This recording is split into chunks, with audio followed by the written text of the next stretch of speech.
시장님 모시겠습니다. 반갑습니다. 저는 사실은 이 사건 이름이 장자연 사건 이렇게 불리는 것에 대해서 일면적이다 이렇게 생각합니다. 당시에 2년 전에 최초로 보도가 될 때 이 장자연 리스트 이렇게 이야기할 때 왜 그 피해자 이름이 리스트에 들어가느냐. 원래 그 리스트란 거는 나쁜 짓 한 사람들 이름을 중심으로 해서 리스트 이름을 정하는 게 맞는데, 우리 고인이 되신 참 장자연 씨가 나쁜 짓을 한 것이 아닌데 피해자인데 그 피해자 이름을 리스트에 붙이는 게 부적절하다. 그래서 정확하게 부르려면 이건 반가 리스트라고 해야 된다. 이렇게 그때 이야기를 하기도 했습니다.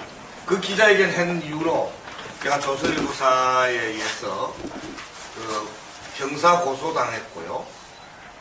명예훼손, 집시법 위반 이런 등등으로 해서 형사 고소를 당하고 민사로 또 손해배상 청구도 당해가지고 지금 우리 이재정 변호사님 지금 또 제 민사소송이나 제 변호인으로 또 활동하고 계시긴 합니다만은, 그래서 형사 사건은 그럼에도 불구하고 그 명예훼손 아니다. 명예훼손은 무혐의가 되고 기자회견 한 것이 집시법 위반이라고 해가지고 벌금 100만 원을 며칠 전에 제가 통보를 받았습니다. 그래서 이건 도저히 말도 안 되는 그런 이 처분이라고 해서 제가 지금 정식재판을 청구해가지고 4월 7일 날 또 정식재판 시작됩니다. 그리고 민사는 지금 재판도 하지 아니하고 기일을 추후 지정으로 해놓고 지금 마냥 늘어져 있는데요. 이 사건은 말 그대로 가해자들이 우리 사회의 그런 힘 있는 그런 자들입니다. 돈 있는 사람들, 또 언론 권력 있는 사람들, 그리고 거기에 기생해 있던 이런 많은 이 커넥션들이 함께 작동을 해서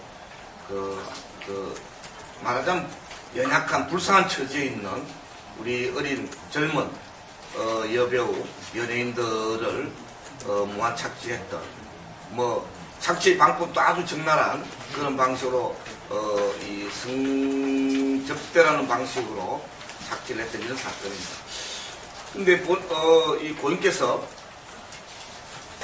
이 목숨까지 내놓으면서 진실을 밝혀달라고 호소를 하고 억울함을 호소를 했던 이 사건이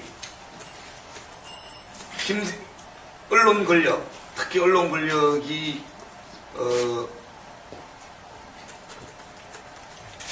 연루된 이런 사건이라는 이유로 그냥 묻히고 있는 이런 사실들은 매우 참 잘못된 그런 이 사태 진행이 아닌가 이렇게 생각합니다. 그리고 이번에 또 다시 SBS에서 보도가 됐는데 필적 감정 결과가 무혐의, 말하자면 조작된 것임이 드러났다라는 이유로 그 필적이 맞냐 안 맞냐 이런 걸 중심으로 논의가 되고, 정작 문제의 본질 이 성접대의 진실 여부는 그냥 계속 또 파묻히고 있는 이런 안타까운 이런 사정입니다. 저는 이 손바닥으로 하늘 가릴 수 없다 이렇게 생각을 하고요. 아마 제 3탄 4탄 지난번 2년 전에 1탄이 있었고요. 얼마 전에 SBS 보도에서 2탄 보도가 있었고요. 아마 3탄 4탄 끊이지 않는 아마 그런 진실을 향한 아마 우리의 노력이 계속될 거다 이렇게 생각합니다. 우리 언론에 계신 분들 아마 조금 더 분투를 해주시길 당부를 드리고요. 그리고 이 부분은 결코 묻힐 수 없는 아마 그런 진실이다 이렇게 생각을 하고, 언론 권력을 향한 또 진실을 규명하기 위한 우리들의 투쟁은 계속될 것이다 이렇게 생각합니다. 오늘 이 자리를 함께 마련해 주신 이정희 의원님, 지금 또 피해자이기도 하죠. 이종걸 의원도 피해자이기도 하고, 그런데 이 애써주신 데 대해서 감사드리고, 오늘 사회와 발제 토론 맡아주신 발제자 토론자님, 사회자님 감사드립니다. 아마 이 부분이 그냥 묻히지 않도록 만드는, 우리 사회에서 이 의제가 그냥 묻히지 않도록 만드는 아마 이런 또 소중한 계기가 되기를 희망합니다. 감사합니다. 네, 고맙습니다. 오늘 그 토론회는요, 라디오 21, 그리고 615TV, 그리고 하는 방송을 통해서 생중계가 되고 있습니다. 또한 그 저녁 7시에는 커널 뉴스를 통해서 녹화 방송이 진행될 예정이니까요. 많은 시청 부탁드리겠습니다. 네, 곧바로 사회자 선생님께 마이크 넘기고 토론회 시작하도록 하겠습니다.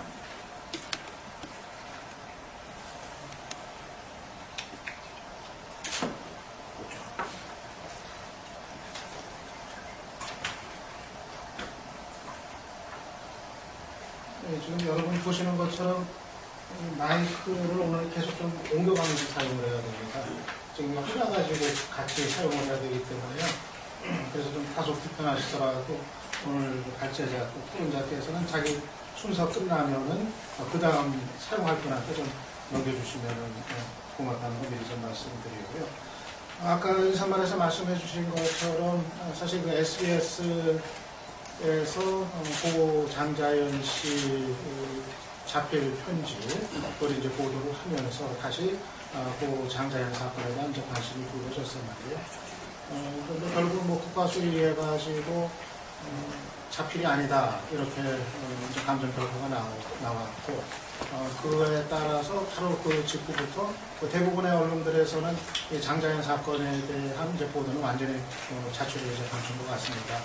사실 뭐 따지고 보면은 고인의 그 죽음을 낳았었던 그런 이제 구조적인 문제라든가 또 당시 그 사건의 그 진상 이런 거는 뭐 전혀 밝혀지지 않고 그대로 덮여져 있고 그대로 뭐 유지가 되고 있는 그런 이제 상황인데도 그 국가수 발표가 나온 직후에 마치 이제 모든 것이 다 이제 끝나버렸다는 듯이 이 언론 보도는 이제 거기서 이제 종지부를 이제 찍게 된 상황. 아마 그런 문제가 과연 어떤 것을 의미하는지 오늘 이 문제에 관한 이제 집중적인 토론을 하는 그런 이제 자리가 되겠습니다.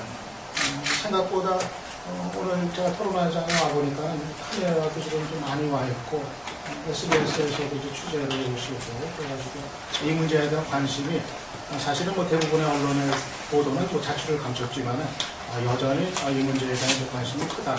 이거를 또 다시 한번 좀 확인할 수가 있는 것 같습니다. 오늘 발표를 맡으신 분 그리고 이제 토론을 맡으신 분들 한 분씩 소개를 해드리도록 하겠습니다. 먼저 발제를 맡으신 김유진 민주언론시민연합 사무처장 소개해드리겠습니다. 네, 그리고 토론자는 가나다 순으로 소개를 해드리겠고요. 이따가 그 토론 순서도 역시 가나다 순으로 그렇게 진행을 하도록 하겠습니다. 먼저 이영수 민주노동당 최고위원이 이제 토론자이신데요. 다른 지금 급한 사정상 중간에 들어오시는 거로 제가 그렇게 연락을 받았습니다. 이따가 이제 뒤에 제일 토론도 그래서 제일 뒷순서에만 이제 하시는 거로 그렇게 조정을 하겠습니다. 그리고 제 옆에 계신 분이 이윤상 한국성폭력 상담소 소장 나와주셨습니다. 그리고 이재정 민주사회를 위한 변호사 모임 사무처장 나와주셨습니다. 그리고 최영목 성공회대 신문방송학과 교수 나와주셨습니다. 네, 오늘 지금 전체적으로 주어진 시간이 낮 12시, 대략은 이제 그 시간을 좀 맞추려고 하고 있고요. 일단은 뭐 청중들이 많이 참가하는 그런 이제 토론회 구조가 아니기 때문에요. 아마 그 청중들과의 뭐 특별한 토론이나 질의응답 그 시간이 그렇게 많이 차지할 것 같지는 않습니다. 그래서 너무 시간에 쫓기지는 않는 그런 식으로 발제와 토론이 진행이 될 수는 있을 것 같은데요. 그래도 발제는 대략 20분을 넘지 않도록 그렇게 좀 이제 부탁을 드리고요. 또 토론도 10분을 넘지 않도록 일단 그렇게 부탁을 드리도록 하겠습니다. 전체적으로 발제 듣고 그 다음에 토론 듣고 그 다음에 좀 모아지는 문제들에 관한 이제 종합적인 토론 그렇게 진행하는 걸로 순서를 잡도록 하겠습니다. 그러면은 먼저 김윤진 사무처장의 발제를 먼저 들으시도록 하겠습니다.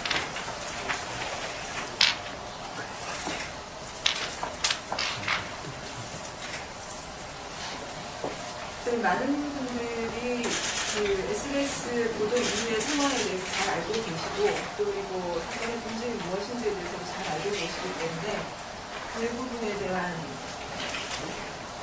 말씀을 드리지 않겠습니다.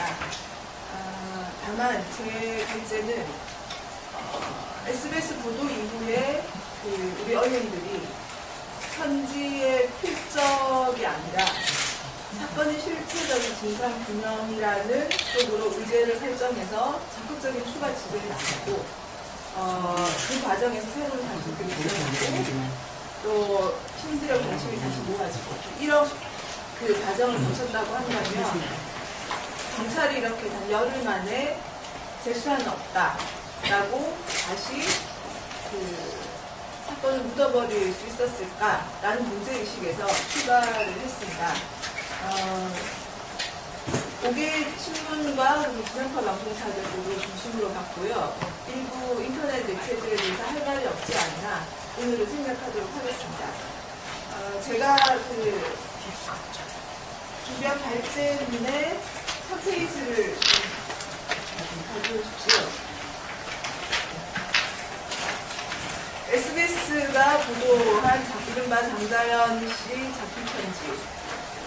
그 내용이 사실은 일반인들이 봤을 때 쉽게 조작이라고 판단하기 힘든 그런 그 내용과 분량이었습니다. 그리고 2009년 검찰 조사가 워낙 부실했기 때문에 많은 시민들이 정말 사건의 실체가 무엇인가에 대해서 관심을 가질 수밖에 없었고 이번에는 꼭 진상을 좀 밝혀보자 라고 생각을 할 수밖에 없었습니다. 그런데 왜 이렇게 다른 언론들은 무관심했을까? 저는 그 SBS가 보도한 편지가 진짜다라고 단정하고 들어가지 않더라도 얼마든지 취재할 것은 많았다라고 생각이 듭니다. 과연 2009년의 주사는 얼마나 문제가 많았었나. 장자연 씨 사건 이후에 우리 사회는 그렇다면 여성 연예인들의 인권을 보호할 수 있는 그런 장치들을 좀 마련을 했던가. 지금 또 제2, 제3의 장자연 씨와 같은 고통을 겪는 분들은 없나. 그리고 SBS가 보도한 편지의 내용의 신빙성은 얼마나 되나. 이거는 그 필적뿐만이 아니라 거기에 언급된 구체적인 사실들에 대한 추가 취재가 가능했다고 생각합니다. 그리고 장자연 씨 사건 자체가 수많은 사람들이 관련이 되어 있고 문건에 등장하는 인물도 많고 관계자도 많고 그렇다고 하면 취재할 수 있는 대상은 얼마든지 많았다. 그러나 거의 모든 언론들이 정말 경찰의 일만 보면서 경찰의 그 발표를 받았으면 그런 수준을 벗어나지 못했던 것 같습니다. 특히 KBS와 MBC, 이른바 공영방송사라고 하는 시상호 방송사들의 보도 태도는 너무 실망스러웠는데요. 이것이 정말 시민들의 많은 그 관심 사안이었음에도 불구하고 6일부터 16일 사이, 6일은 SBS가 단독 보도를 했기 때문에 진행한다고 하더라도 7일부터 16일까지 KBS가 7건, MBC가 6건 이렇게밖에 관련 보도를 내지 않았습니다. MBC에 대해서 제가 정말 충격을 받았는데요. 그 6건의 보도 제목을 방송을 보시는 분들에 대해서 좀 말씀을 드리겠습니다. 첫 번째 보도의 제목이 편지 진위 가린다. 두 번째 보도 제목이 편지 원본 찾아라. 세 번째 제목이 편지 원본 찾았다. 네 번째 제목이 편지 조작 흔적.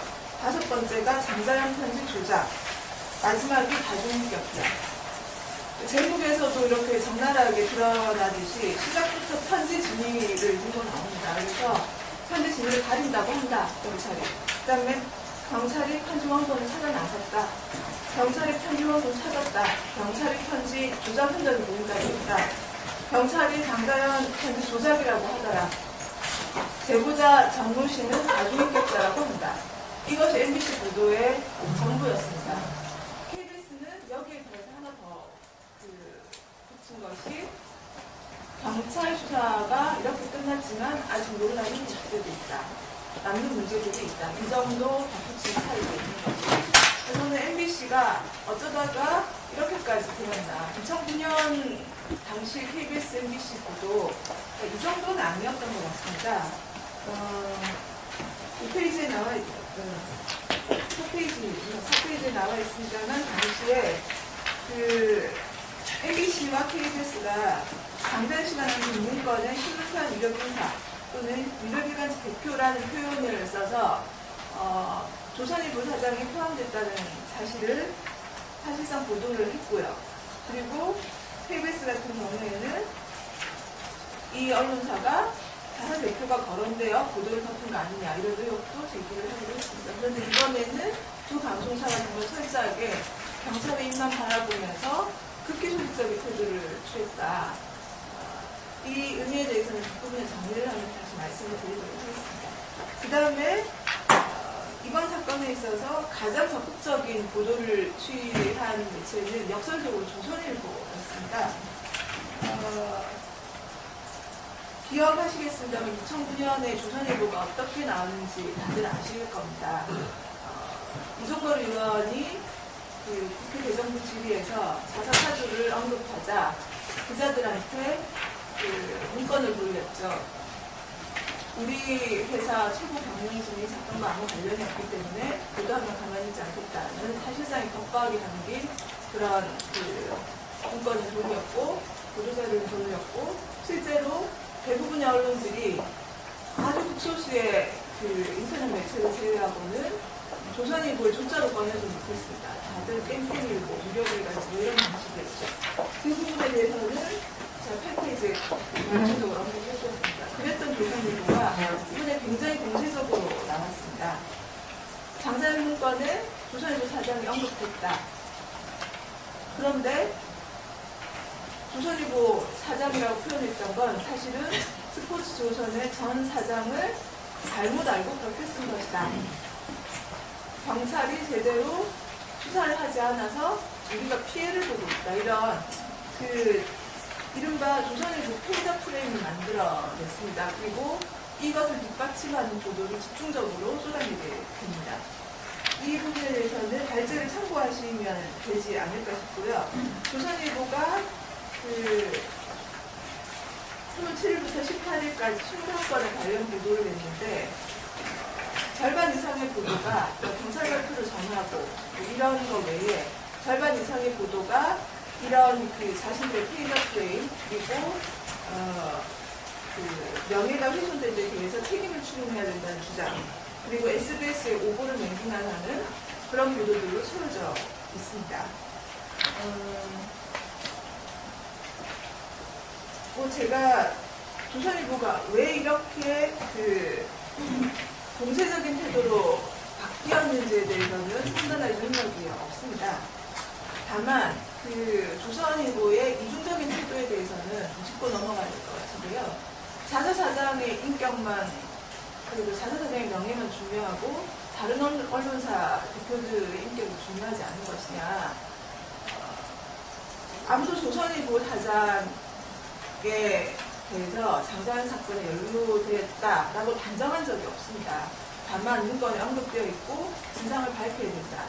그런 정도의 주장을 한 것도 조선일보는 표적표적 뛰면서 조선일보의 조작을 못 보내게 했죠. 그래놓고 이번에는 자사사장의 명예를 지키기 위해서 스포츠조선의 전 사장, 사실상 누군지 다 아는 그 사람을 끌어들여서 장자연 문건에 등장하는 조선일보 사장은 이 사람이었다라고 이렇게 공개해버려도 되는 것이냐.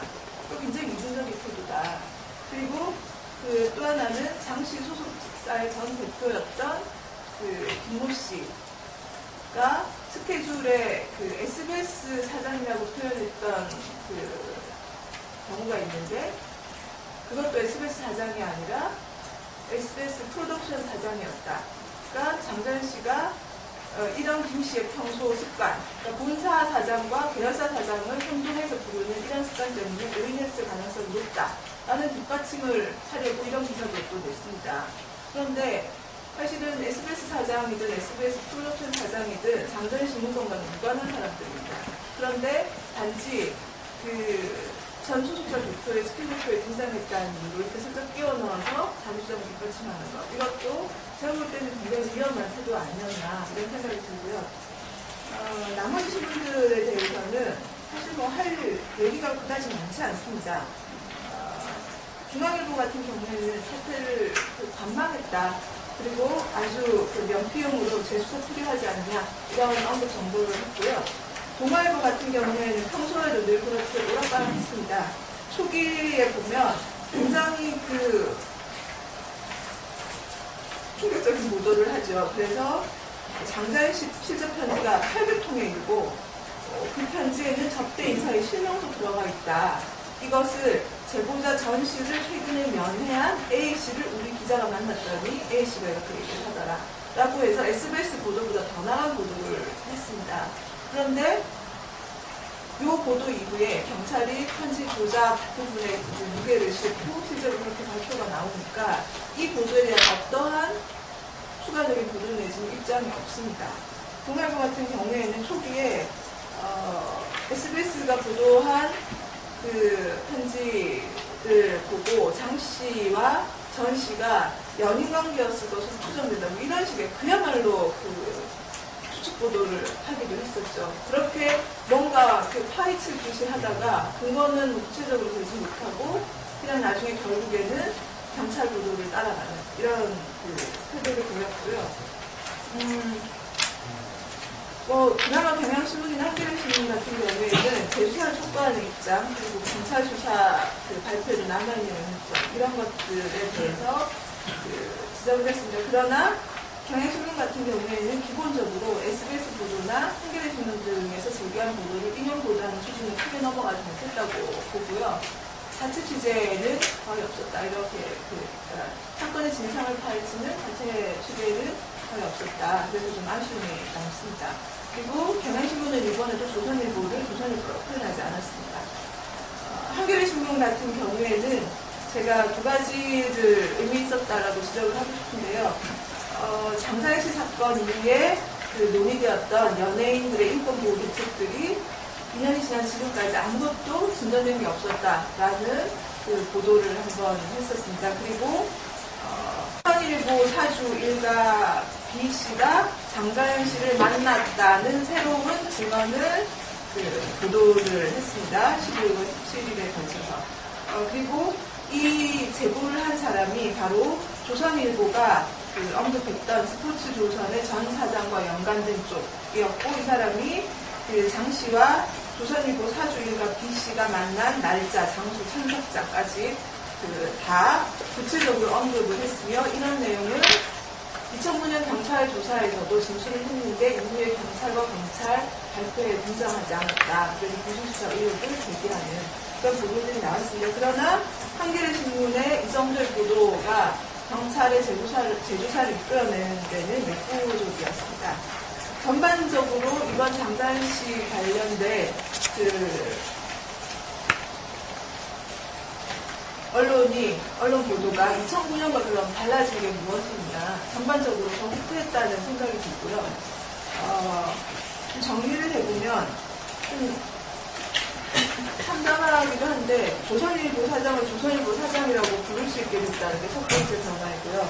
두 번째가 조선일보가 장씨 문건에 등장하는 조선일보 사장이 사실은 스포츠조선 사장이었다라고 약간의 부담을 감수하고 이런 주장을 펴므로 해서 당시 스포츠조선의 사장이었던 사람의 쪽에서 조선일보 사주 일가 B씨에 대한 새로운 의혹을 폭로했다.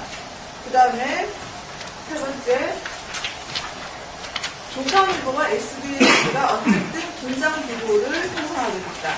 그리고 마지막으로 공영방송 KBS와 MBC가 아무것도 하지 않음으로 해서 사실상 스스로의 존재감 없음을 드러냈다. 이 네 가지 정도를 굳이 2009년 보도와 구분되는 경향이었다라고 저는 정리를 했습니다. 그리고 앞에 두 가지는 결국 조선일보가 공세적으로 나가기를 함으로써 가능했던 것이다. 조선일보 사장을 조선일보 사장이라고 부를 수 있었던 것, 그리고 조선일보 사주 A씨가 B씨에 관한 새로운 증언을 끌어냈던 것이 역설적으로도 조선일보였다. 그러면 도대체 다른 걸로 무엇을 했는지 다시 한번 묻지 않을 수 없고요. 그 다음에 방송판에서 보면 결국 오보가 되긴 했지만 장자연시 사건을 새롭게 제기한 것은 SBS, 그리고 그것에 대해서 가장 적극적으로 대응했던 것은 조선일보. 결국 장자연 사건을 놓고 공세적으로 보도했던 SBS와 공세적으로 대응했던 조선일보가 긴장과 갈등하는 국면에서 다른 언론사들, 특히 공영방송은 아무것도 역할을 하지 않았다.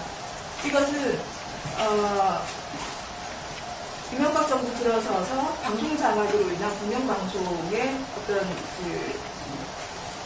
실상, 그리고 언론 구조 개편, 방송 구조 개편 과정에서 언론의 영광배가 바뀌는 상황을 단적으로 드러내는 것이 아닌가라는 생각이 듭니다. 어쨌든 분명한 것은 진보 언론의 일부가, 아주 일부가 재수사를 요구하는 목소리를 내는, 그러니까 현재 진위와 상관없이 재수사가 필요하다, 이 정도의 주장을 했을 뿐, 그 외에 추가적인 보도, 심층 보도, 추적 보도 기대할 수 없었고, 대부분의 나머지 언론들은 경찰의 힘만 바라보는 그런 무기력한 상황에 빠졌다. 과연 왜 이런 일이 벌어졌을까? 16일 경향신문에서 재미있는 칼럼이 하나 실렸습니다.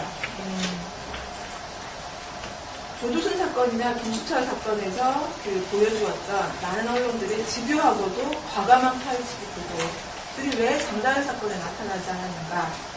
아마 이것은 어떤 권력이 무서웠다기보다 귀차니즘 아니었겠나? 이름 석자만 언급해도 소송에 들어가겠다는 어떤 이의 엄포 때문에 명예훼손 소송에 휘말리기 싫어서 그게 귀찮아서 그랬을 거다. 그런데 언론이 귀찮아서 이런 보도를 안 했다, 필요한 보도를 하지 않았다는 게 얼마나 참담하냐, 이런 내용입니다. 그런데 저는 이것이 사실은 조선일보 권력에 대한 언론들의 몸살이기를 비꼬아서 귀차니즘으로 표현한 것이다라고 생각이 듭니다. 왜냐하면 나 소송할래 라고 했을 때 그것이 엄포를 넘어서 실제 압력으로 작용할 수 있는 그런 사람은 별로 많지 않습니다. 그 자체가 하나의 권력이고 그것을 귀찮아했다는 것 자체가 눈치를 봤다는 것이라고 생각을 합니다. 또 많은 언론들의 이런 장자연시 보도에 대한 소극적인 보도가 결국에는 조선일보에 대한 눈치 보기가 아니었나. 그게 전부는 아니었다 하더라도 그것이 한 요인은 아니었나 이렇게 생각이 듭니다. 마지막으로 그렇다면 이런 조건에서 과연 우리가 뭘 할 수 있나. 국민을 정말 많이 해봤습니다. 경찰을 수사하지 않겠다고 하고 언론은 보도하지 않겠다고 하고 그러나 저는 희망은 있다. 장자연시 사건에서 문건이 처음 드러났을 때 우리 사회에서 흉계나 쓴다 이런 사람들이 많이 등장한 것으로 알려졌습니다. 그래서 많은 시민들이 이런 힘 있는 사람들이 연루되어 있어서 진실을 밝히지 못하는 것 아니냐라고 걱정을 하십니다. 그런데 힘 있는 사람들이 많이 연루됐다는 것은 역설적으로도 새로운 의혹인들을 패널해 주는 가능성을 열어준 것이다라고 생각합니다. 왜냐하면 권력은 늘 자기들끼리 갈등하기 때문입니다. 아울러 장씨 사건에 수많은 사람들이 연루돼 있고 장자연 씨의 고통을 알고 있는 많은 분들이 계실 거라고 생각을 합니다. 문제는 이분들이 진실을 쉽게 말할 수 없는 사회적인 조건, 그리고 진실을 말해도 그것이 소용없을 것이라고 생각되는 그런 조건, 이런 것들이 문제라고 생각이 드는데요. 어쨌든 그렇다고 해도 우리가 할 수 있는 일이 있다면 지금 장자연 사건의 진실을 알고 있는 많은 분들한테 양심을 자극하는 일이라도 해야 되지 않겠냐. 그래서 지금은 아니더라도 언젠가는 진실을 말해야 된다. 더 이상 이 일을 방치하면 안 된다. 그건 조선일보는 이것을 이념, 색깔 이런 것들을 씌워서 자신들을 공격해서 얻는 반사이기 이런 식으로 사건을 규정했습니다. 그러나 조선일보는 어떨지 모르지만 보통 상식을 갖춘 사람들은 이런 사건을 보면 이념 이런 거 다 떠나서 열받습니다. 그리고 진상을 규명하는 게 어떤 이념적 가치에 따라서가 아니라 그렇게 하는 게 이윤이라고 생각하기 때문에 그렇게 생각하는 겁니다. 저는 장자연 사건의 진실을 바라는 많은 분들이 포기하지 않고 작은 노력이라도 자기 분야에서 최선을 다해서 끝까지 이 사건을 눈에 들어진다면 언젠가는 반드시 장자연 사건의 진실을 밝혀질 수 있을 것이다 라고 믿습니다. 이상으로 발제를 마치겠습니다.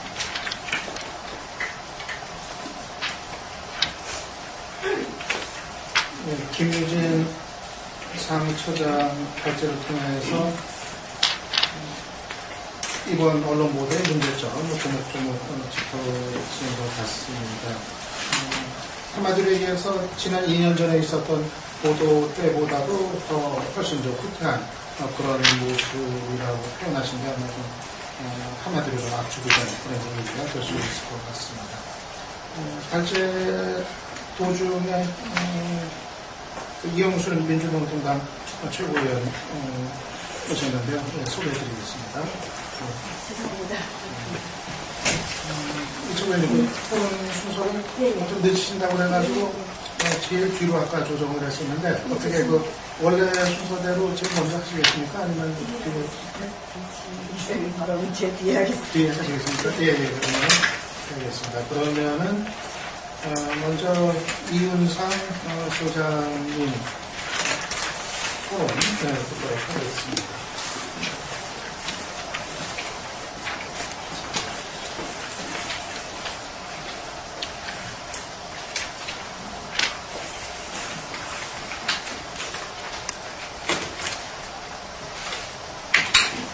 네, 안녕하세요. 서울과는 한국소통신화소의 이윤상입니다. 네, 발제자의 발제를 급하게 준비하셨는데요. 너무 꼼꼼한 발제 해주신 거에 대해서 너무 감사드립니다. 저는 발제 내용에 대해서 하나하나 어떤 의견을 드린다기보다는 이 사건에 대한 제가 함께 활동하고 있는 어떤 여성단체에서 어떻게 바라보고 있고 무엇을 문제의 핵심으로 바라보고 있으며 앞으로 저희 사회 남은 과제를 어떻게 저희가 규명하고 있는지를 말씀드리는 것을 중심으로 제 짧은 말씀을 드릴까 합니다. 저는 13페이지에 있는 제가 간략하게 정리한 토론문을 중심으로 말씀드리겠습니다. 네, 장자연 씨의 사건이 2년 만에 다시 수면 위로 떠올랐습니다. SBS의 보도로 그 당시에 친필 편지로 추정되는 문서가 공개가 되었고 공개가 되자마자 그 재수사를 촉구하는 여론이 빗발쳤습니다. 그 친필 필적 감정 이런 것과 무관하게 사실은 이게 공개되자마자 이런 그 재수사 촉구 여론이 빗발쳤다는 것은 실제 그 2년 전 경찰과 검찰의 굉장히 어이없는 수사 정규에 대한 국민들의 그 불신 이 불신이 얼마나 큰지를 저는 잘 알 수 있는 대목이라고 생각하고 제가 오늘 드리고자 하는 말씀의 그 키워드 중에 하나가 바로 이 불신입니다. 이제 사건을 둘러싼 여러 가지 그 실체적 진실을 규명하려고 하기 위해서 이렇게 끌어들일 여러 가지 정황들이 있습니다만 이런 것들이 사실 좀 필요가 없을 정도로 그런 것들을 설치할 수 있을 정도로 저희에게는 이 장자연 씨의 사건이 어떤 진실을 담고 있다라는 것이 저는 오늘 저희가 같이 명심해야 될 핵심이 아닌가 생각합니다. 제가 장자연은 어디에나 있다라고 이렇게 썼는데요. 다시 말하면 이것이 우리 사회의 그만큼 일상적인 경험이다라는 것을 저는 강조드리고 싶습니다. 한국소통 상담소에서 활동하고 있는 저에게 사실 고 장자연 씨 사건은 결국 예외적인 사건이 아니고 따라서 이분이 결국 예외적인 인물이 아닙니다. 저희 상담소를 찾는 성인 피해자의 3분의 1 이상은 사실 그 직장 내 성폭력 피해에 대한 상담을 요청하고 있습니다.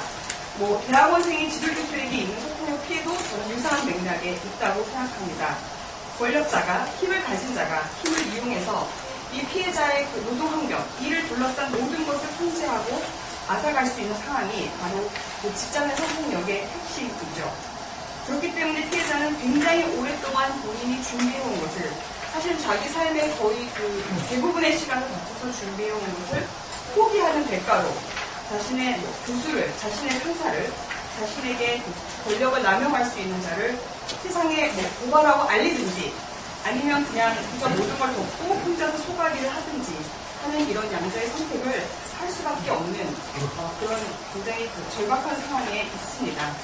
제가 만난 많은 피해 생존자들은 굉장히 오랫동안 준비한 학업을 굉장히 차곡차곡 쌓아온 자기의 그 어떤 일과 관련된 경력을 아주 어렵게 들어간 직장을 또는 굉장히 오랫동안 꾸어온 자신의 꿈을 포기했습니다. 그리고 장자연 씨는 자기의 삶을 통째로 포기했습니다. 이렇게 모든 걸 포기하겠다는 용기를 내어서 한번 법에 호소해 보아도 법이 늘 피해자의 편에 서지 않는다는 것도 우리에게는 이미 상식인 것 같습니다. 늘 이런 이야기를 합니다. 성폭력이나 성희롱은 이렇다 할 증거가 잘 남지 않는다. 그리고 실은 그런 문제이기 때문에 사실 힘을 가진 자가 더욱더 올바른 판단을 해야 되지만 책임이 있는 학교 당국, 단체 등등은 그 힘을 가지고 사건을 뭐 축소하거나 은폐하기에 바쁘지 진실적으로는 사실 무관심한 경우가 너무나 많고요. 사실 이런 수많은 사례들을 통해서 이 땅에 살고 있는 여성들은 사실 굉장히 반복적으로 무기력을 학습하고 있습니다.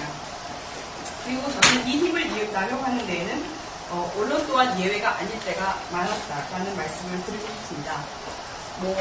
이런 어떤 성폭력이나 성착취와 관련한 사건 보도를 보면 사건을 상당히 가려서 보도한다는 것도 저희는 잘 알 수 있습니다. 벤츠다도 어떤 사건은 그렇게 집요하게 보도하면서 어떤 사건은 무관심한 이유가 무엇이냐라는 질문을 던지셨는데요. 제가 상당히 공감하는 바이고요. 또한 사건에 따라서도 상당히 다른 작품과 해석을 한다는 것도 저희는 자주 보아왔습니다. 굉장히 국민들의 관심을 사고 공분을 할 수 있는 사건에 대해서는 만 보도를 한다든지 아니면 보도의 본질 흐리는 굉장히 성정적인 보도를 한다든지 폭력과 인권 침해의 문제를 어느덧 스캔들의 문제로 둔갑시킨다든지 이런 방식의 보도 형태를 저희는 많이 보아왔습니다. 몇 년 전에 있었던 그 문화일보가 신명하신 사건을 보도했던 태도도 저희는 기억하고 있습니다. 바로 과부담대의 편견과 편견을 그대로 반영하는 보도 양식이라고 할 수 있습니다. 그래도 저는 국민의 친필 편지를 공개하는 방송 보도를 보면서 고마웠고요. 뭔가 희망을 가지고 싶었습니다. 그 누구보다도 앞장서서 실체 규명을 위해서 노력해야 될 경범이 제 역할을 다하지 않는 작품 앞에서 사실 굉장히 무기력감을 느꼈는데 이제는 진실을 밝힐 수 있지 않을까 하는 기대로 마음이 움직였습니다. 지금도 움직이고 있습니다. 친필 편지가 나왔으니 실적 감정은 필요한 과정이라고 생각합니다. 하지만 핵심은 국가수의 발표는 아니라고 생각합니다. 핵심은 저는 바로 여성의 그리고 또 이 사건에 좀 더 집중한다면 여성 연예인의 인권을 보장하는 방책을 우리가 찾는 것이어야 한다고 생각합니다. 친필 여부를 떠나서 수사기관은 2년 전에 부끄러운 행보를 반성하고 너무 늦었지만 이제라도 제 역할을 하겠다는 수사 의지를 발휘하는 것이 저는 무엇보다도 중요하다고 생각합니다. 왜 그래야 되느냐? 이유는 단순하고 명백하죠. 굉장히 심하게 비틀어진 연애 산업 구조, 그리고 이를 떠받치고 있는 우리 사회 왜곡된 성문화로 인해 여성 연예인이 겪는 이중 편견 고통에 대한 사회적 책임을 저희가 너무 늦었지만 지금이라도 해야 하기 때문입니다. 사실 여성 연예인의 현실은 그 장자연 씨 사건 이전에도 우리에게 여러 가지 사건을 통해서 인증되었습니다. 그동안 여성 연예인들의 어떤 공적 생활과는 전혀 무관한 사생활 비디오 유출 사건으로 연예인들이 퇴출되는 것을 저희 눈으로 목격하였고, 다이어트 비디오와 관련된 연예인 퇴출 사건도 있었고, 어떤 전혜인에 의한 스토킹, 폭행이나 이 때문에 뒤따른 연예인 활동 중단, 인터넷을 타고 떠도는 악성 루머와 이에 대한 자세 등, 꼭 기획사의 권력이라든지 성상납과 관련되지 않아도 여성 연예인들이 겪는 차별적인 시선과 폭력은 너무 폭넓게, 너무 많이 이루어지고 있습니다. 작년에 국가인권위가 실시한 여성 연예인 인권 실태 조사에 따르면 여성 연기자의 60%가 넘는 비율이 성접대 제의를 받은 적이 있다고 의견했으며 이들 중 절반에 가까운 사람들은 성접대를 거부했다는 이유로 광고 출연이라든지 이런 것 등등에 따른 연애 활동상의 불이익을 경험했다고 답변을 했습니다. 이 조사에서 사실 10%에 달하는 연기자들이 자살을 생각해 본 적이 있다라고 답변했다는 저는 조사 결과를 보면서 사실 놀랍기보다는 정말 너무 가슴이 아프지만 차라리 이해가 간다라는 생각을 하겠습니다. 지금 우리 사회에서 지금 어떤 여성 연예인이 자신이 겪은 일을 드러내고 고발하겠다 이렇게 마음을 먹었다면 어떤 방법을 이용할 수 있을까요? 경찰이나 검찰일까요? 언론일까요? 동료일까요? 자신이 소속되어 있는 회사일까요? 그 어디라도 권력사슬의 관계자가 아닌 존재를 찾기가 쉽지가 않습니다. 권력사슬의 절대성을 보장하고 있는 정치계 재계 인사들은 오래된 구조 속에서 성장받아온 만큼 적은 힘을 행사하여 손쉽게 문제제기를 무마시킬 수 있을 것입니다. 죽음 말고는 자신의 억울한 사연을 꺼내어 말할 방법을 찾지 못했던 장씨의 사정은 비단 한 여성 연예인의 이야기가 아닙니다. 이것이 바로 장씨가 유서의 주장까지 찍고 죽음을 선택할 수밖에 없었던 절박함을 저희가 더 이상 외면해서는 안 되는 이유라고 생각합니다. 이제 우리는 자꾸 어떤 분이 기자회견에서 이걸 좀 명확하게 짚으셨는데 성접대 관행이라고 말하는 것 어떻게 이게 관행일 수 있느냐라고 굉장히 궁금하시면서 말씀하셨습니다. 이제 저희는 이 관행이 바로 인권을 침해하는 폭력이라는 점을 분명히 해야 한다고 생각하고 이것이 바로 어느 누구도 용서할 수 없는 범죄 행위라는 사실을 천명하는 것이 저희에게 남은 과제라고 생각합니다. 지금 연예산업 구조는 여성 연예에 대한 폭력과 착취로 유지되고 있다는 굉장히 뼈아픈 사실을 인정하고 더 이상 이런 폭력을 용인하지 않겠다는 인권 침해를 눈감지 않겠다는 의지를 늦었지만 더 늦추어서는 안 되겠습니다. 반복되는 좌절 앞에서 사람 무력해지기 쉽다고 생각합니다. 바로 이렇게 해서 폭력과 착취는 말도 안 되는 관행이 되고 산업을 유지시키는 기제가 됩니다. 수사기관이 마땅히 제 역할을 다해야 하겠지만 만약 수사기관이 이번에도 저희에게 무기력을 다시 한번 가르치려고 한다면 저희들이 절대 자시하지 않겠다는 의지를 보여주어야 할 것이라고 생각합니다.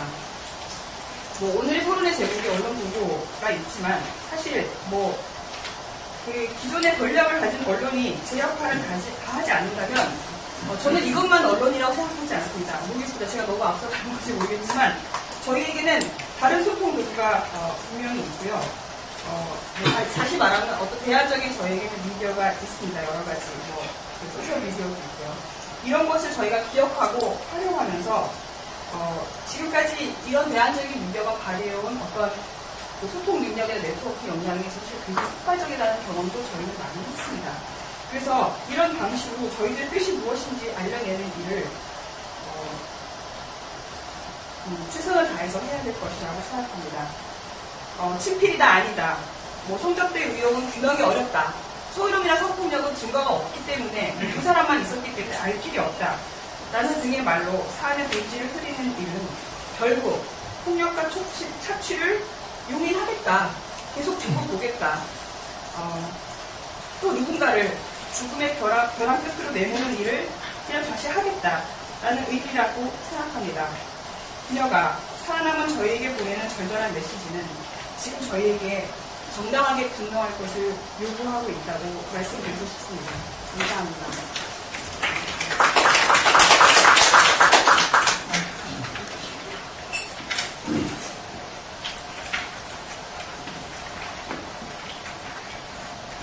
네, 이윤상 소장님이 성접대라는 범죄 행위에 대해서 무기력한 또는 침묵하고 있는 언론의 문제점에 대해서 지적을 해주셨습니다.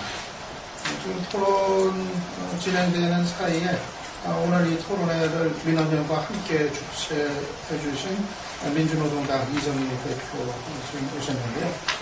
인사 말씀 좀 듣도록 하겠습니다. 어디서 말씀을 하시는데 카메라가 어떻게 잡기가 좋겠습니까? 어디요? 저쪽으로.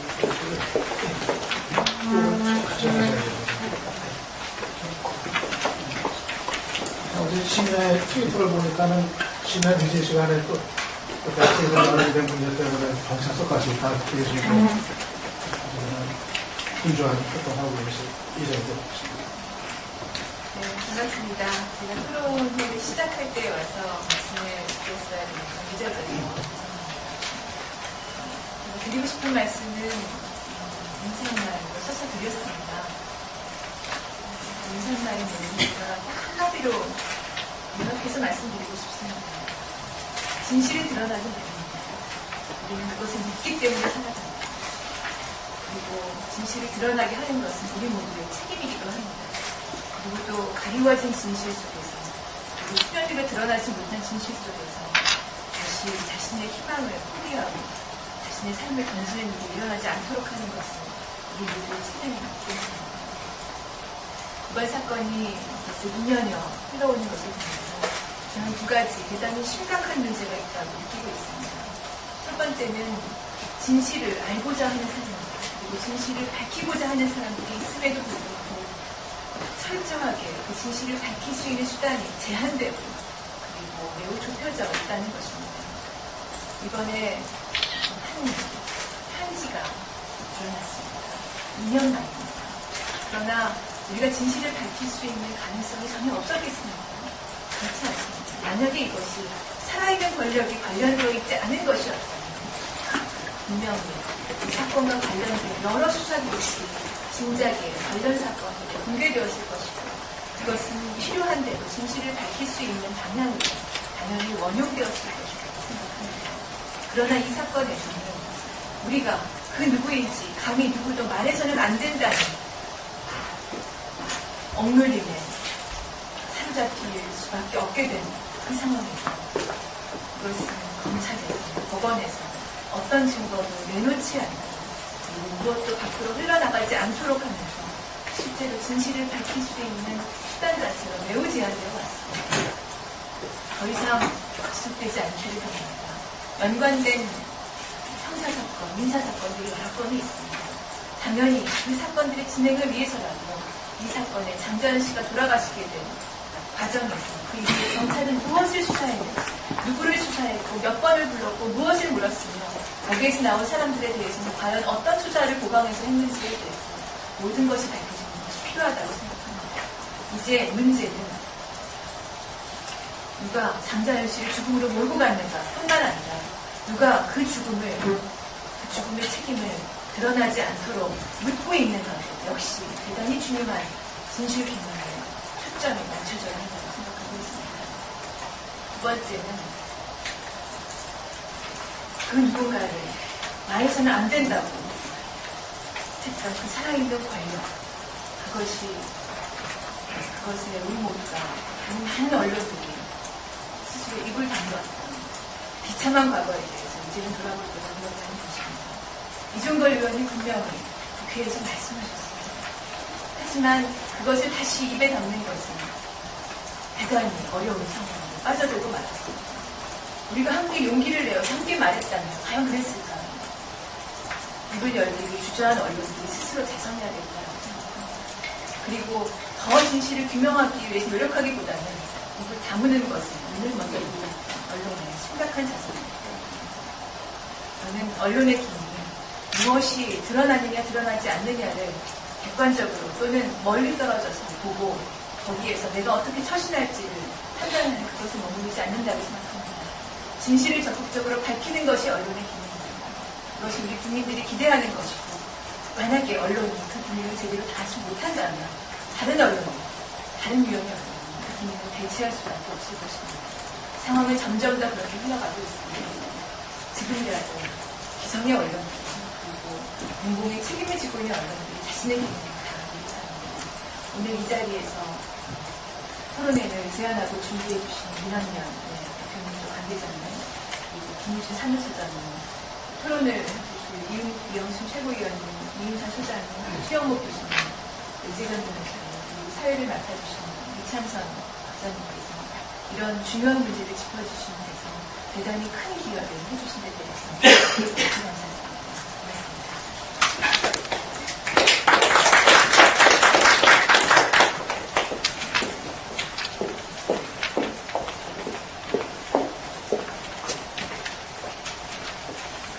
네, 그럼 토론 계속 진행하도록 하겠습니다. 이번에는 민변의 이재정 사무처장님 말씀 듣도록 하겠습니다. 장자연 변호인단에 관여해서도 활동을 하기로 하셨죠. 네, 제가 결재문에 보충하고자 하는 토론은 법률적인 문제가 아닙니다. 수사와 관련했던 부족했던 점에 대한 부분인데요. 수사와 관련해서는 법적인 전문가가 나와서 얘기할 필요가 없는 내용들이라고 봅니다. 상식이 의문이 드는 지점에서 시작하고 그곳에서 부족함 없이 최선을 다하면 되는 건데 그 내용을 이제 법률가인 제가 이렇게 나열해서 적으면서도 이 자리에 계신 여러분들한테 뭐 다른 내용을 얘기할 수 있지는 없지 않나 이런 생각이 듭니다. 그리고 한 마디 더 덧붙여보면 제가 다른 분 발자하시고 토론하실 때 어뜻 급히 마련했던 토론문을 이렇게 제 거를 봤어요. 보면서 제가 깜짝 놀랐습니다. 아, 나는 어느새 스스로 억눌려 있고 검열을 하고 있었구나. 저는 언론사 대표라고만 표현을 했습니다. 박수근 대표님 제가 소속 맡고 있고 한데요. 그런 과정들 속에서 제가 억눌려 있었다는 생각이 이 토론문을 다시 한번 보면서 느꼈습니다. 예, 말씀드리겠습니다. 제가 소위 말하는 장자연 변호인단, 제가 장자연을 변호하고 있지 않습니다. 근데 그렇게 저희들도 부르곤 했는데요.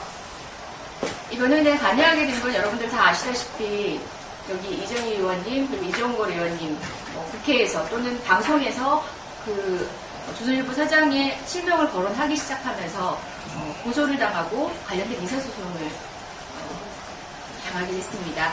제기당하게 됐습니다. 그리고 또 여기 언론사 대표님들 그리고 정당 관계자님들도 같은 내용으로 리스트에 있는 사람들에 대해서 철저한 수사를 요구한다는 내용을 언급했을 뿐인데 명예훼손으로 고소 고발을 당하시고요. 또 마찬가지로 개인으로는 감당할 수 없는 금액의 민사소송을 당하시게 됐습니다.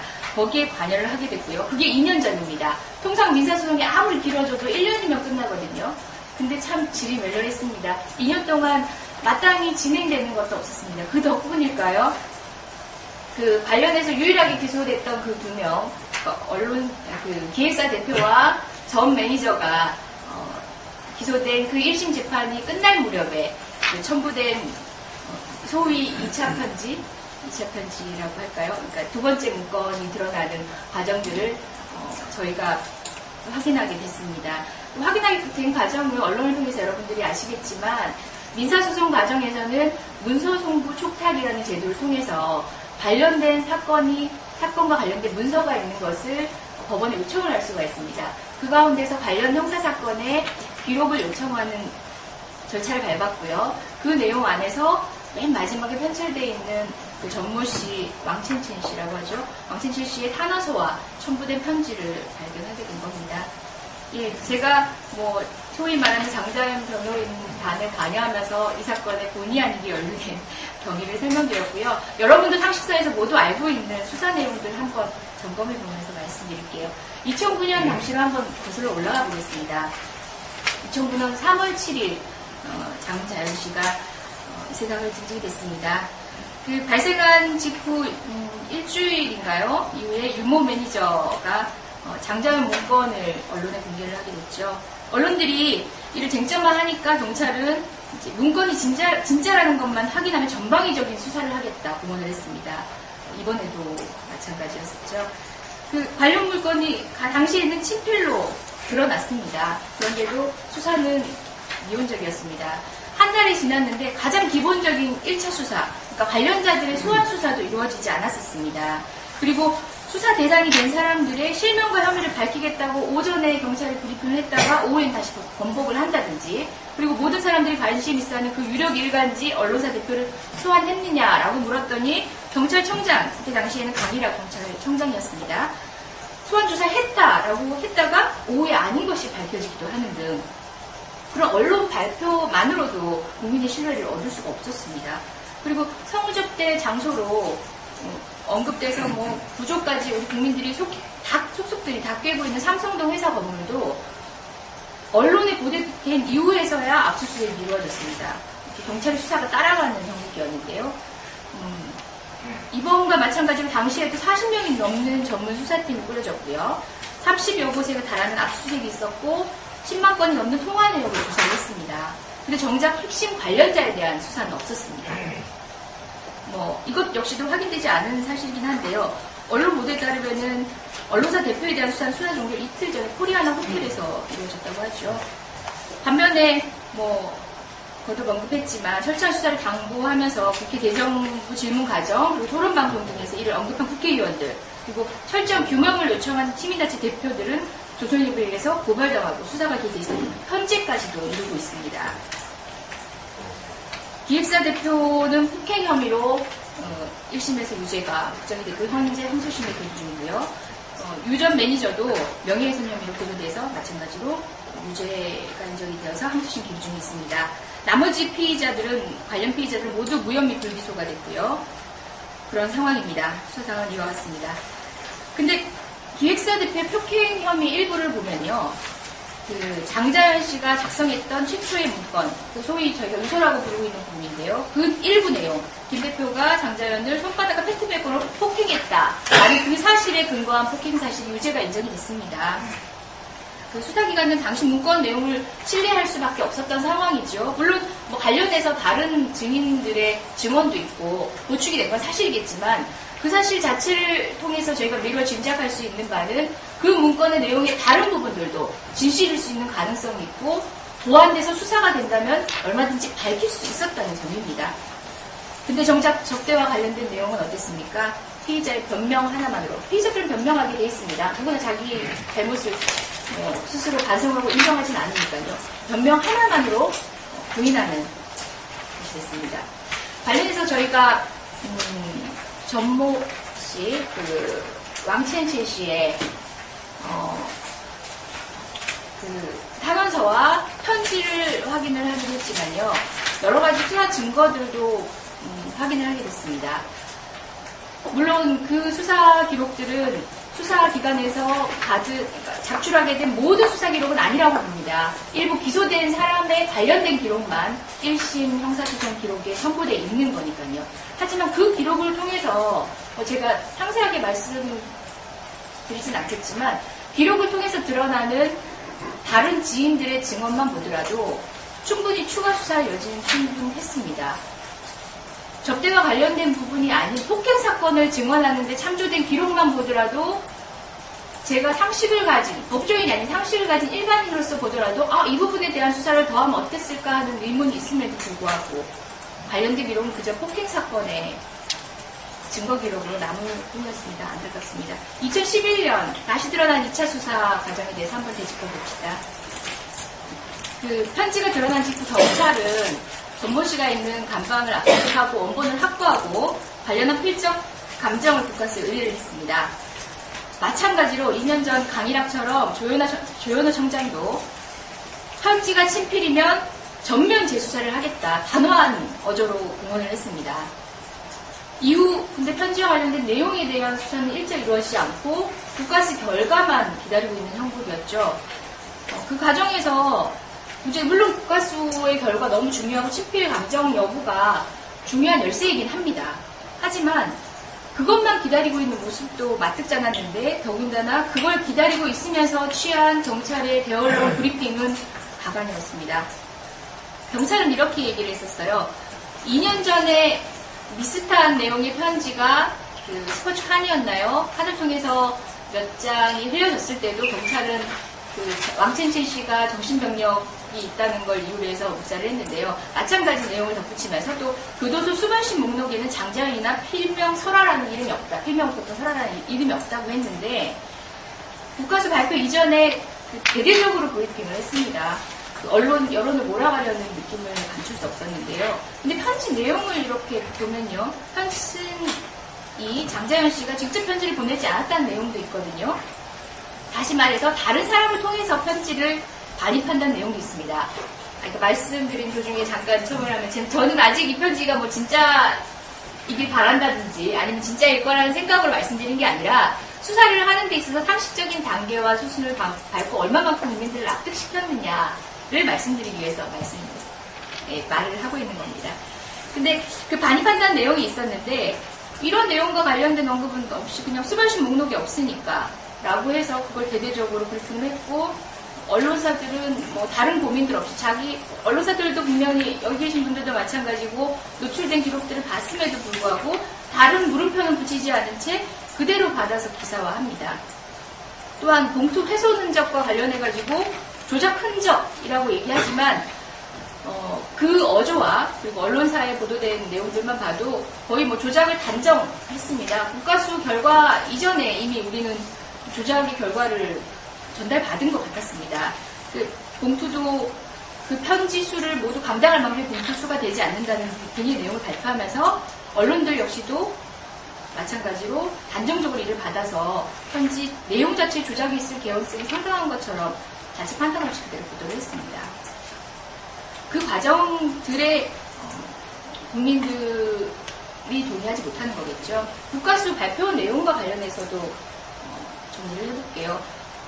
국가수는 장자연 필적과 편지 필적이 다르다고 한 주된 이유가 반복적으로 맞춤법이 틀리게 기재하는 습관이 드러나 있다, 그 편지에는. 근데 장자연의 비교 필적에는 같은 현상이 없다고 했습니다. 그러면서 그렇다면 전모 씨가 이걸 위조를 했느냐? 전모 씨의 필체와 편지 필체를 대조를 해야 되는데요. 정자체와 흘림체라서 아예 대조가 힘들다고 했습니다. 그리고 전식을 해서는 유사한 맞춤법의 오류가 보인다 라는 말로 하면서 유사하다는 애매모호한 언급 외에는 판단은 유구한 상태입니다. 역시 뭐 국가수 발표 내용에 대해서 이견을 갈 생각은 없습니다. 하지만 뭐 오류라고 얘기하니까 말씀드리면요.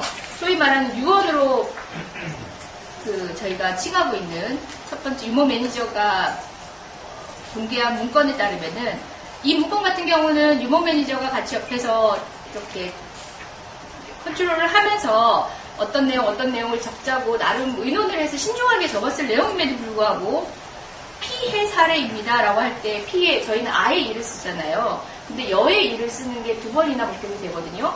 경찰이 얘기하는 그 편지 속에 어와 아를 헷갈린다라고 하는 습관도 이 공식적 나름 그 둘 사이의 공식적인 문서에도 느껴집니다. 이 얘기는 거듭 얘기합니다. 진짜라는 뜻은 아닙니다. 하지만 그런 의혹들이 있음에도 불구하고 비슷한 의문들이 겹치는 지점에서 수사를 종결한다는데 이의를 제기하고자 하는 겁니다. 뭐 국민들이 국가수 발표가 났을 때 대부분 신뢰하지 못하는 건 우리나라 뭐 국가수를 그 권위를 인정하지 못해서는 아닐 겁니다. 또는 뭐 드라마 사이드의 영향 때문만도 아닐 겁니다. 바로 이런 하나하나의 의문들에 대해서 대답해주지 못하는 수사기관의 결과 발표였기 때문입니다. 정리를 한다면요. 이 토론장에서 몇 번이나 언급된 내용이지만 편지가 전부가 아닙니다. 편지가 전부가 아닙니다. 우리는 지금 편지가 가짜라는 것을 받아들이기로 합시다. 편지가 가짜라고 합시다. 그렇지만 편지에 대해서 이 사건에 대해서 의문을 제기한 재수사가 필요하지 않나라고 생각한 국민의 요구는 가짜가 아니라는 겁니다. 당장 뭐 제가 쓴 글 그대로 읽자면요. 유죄 판결문을 작성하라는 거 아닙니다. 공소 제기할 만큼의 확실한 증거를 확보했으니까 공소 제기하라는 것도 아닙니다. 수사를 개시하라는 건데요.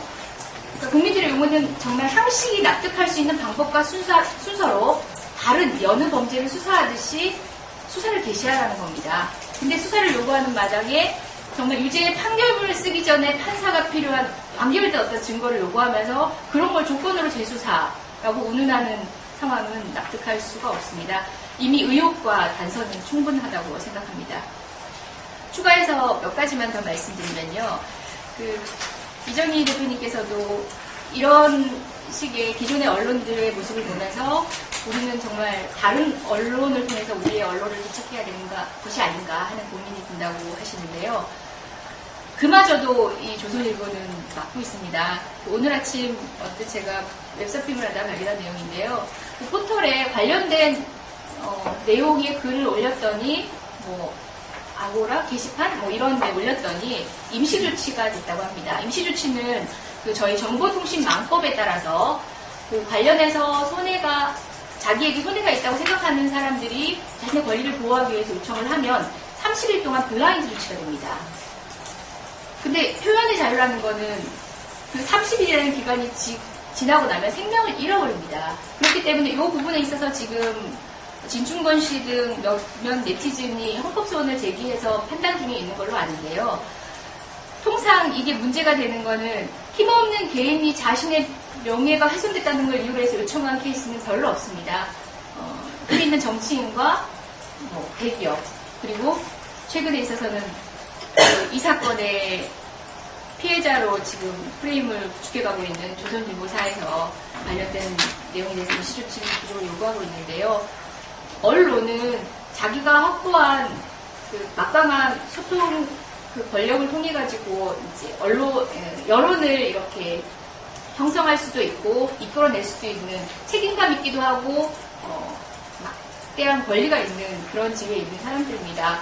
이런 사람들이 조금만 소명의식이 있다면 자기가 확보하고 있는 이런 언론 구조가 아닌 다른 언론 구조도 소통할 수 있도록 당연히 보장을 해줘야 되는데 이 법의 맹점을 이용해서 임시조치라는 방법을 통해서 그 흐름조차도 막고 있다는 게 안타까운 아침이었습니다.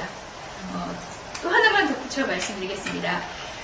피해자가 있고 이토록 간절한 수사 요구가 있음에도 불구하고 수사기관이 수사를 개시하지 않으면 우리는 강제권이 없는 우리 입장에서 탐정을 고용해서 알아볼 수 없는 형국이고요. 이런 상황을 해결할 수 있는 길이 뭐가 있을까라는 고민도 이 기회에 있었으면 합니다. 언뜻 토론을 보니까 저희 이영순 위원님께서 지금 특검과 관련된 언급하시는데 특검도 방법이 될 수도 있고요. 또 법적 절차 내에서도 수사를 개시하지 않는, 그러니까 공소를 제기하지 않는 것과 관련해서는 항고제도도 있고 재정 신청도 있는데 수사를 개시하지 않는 것과 관련해서는 어떤 것들이 필요할지에 대한 고민도 저희 법조인들이 함께 모아봤으면 하는 생각이 들었습니다. 이상입니다.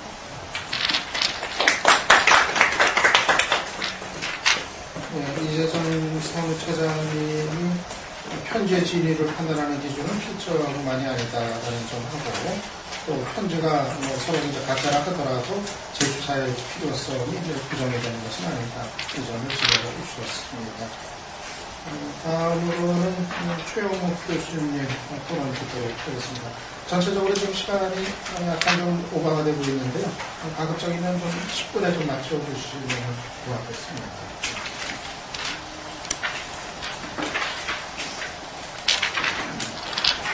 네, 안녕하십니까. 최영욱입니다.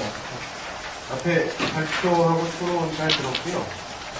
저는 언론을 하는 사람이니까 그 언론 얘기를 좀 말씀드리겠습니다. 김일준 처장님 발제문 보면서 많은 사람들이 구태했다, 최고했다, 반복에 불과했다 이런 말씀을 했지만 그래도 여담으로 시작을 하자면 2009년 당시에는 전 국민이 홍길동이었잖아요. 아버지를 아버지라고 하지 못하고 사는 홍길동처럼 조선일보를 조선일보라고 하지 못하고 살았던 시절에서 지금 그래도 조선일보라고 얘기는 하는 그런 상황이 변화한 것이 양면 변화한 것이고 그 조선일보에서도 그게 스포츠 조선이라고 얘기하는 상황.